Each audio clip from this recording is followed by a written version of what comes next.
Okay, welcome to another lesson on phrasal verbs with up.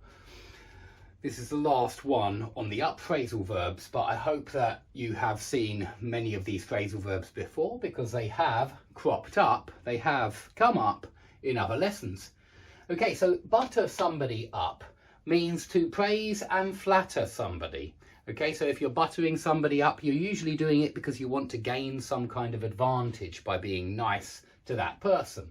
So you might try to butter your boss up. Maybe you want your boss to give you more money or something like that, or maybe you want the day off on Thursday, and so you decide to butter your boss up in the hope that you will get that day off.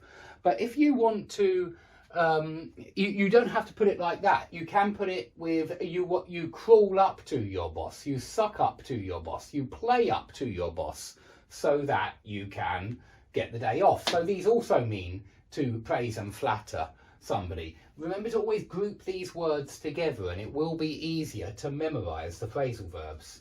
Now, if you own up to something, you admit something, some kind of crime or mistake or error or sin, something like that. You own up to something. And in the past, years and years ago, we used to just say own something, and that meant admit something. But we don't anymore. We say own up to something. And you can see this in the Edgar Allan Poe books. He certainly uses to own to mean to admit. But it's not correct really anymore. We always say own up to mean admit. Now, if you work something up, this phrasal verb collocates very strongly with work up an appetite, work up a thirst, and work up a sweat. Yeah, you ought to remember it's very rarely it, by the way. Some phrasal verbs are very often it, and some phrasal verbs are almost never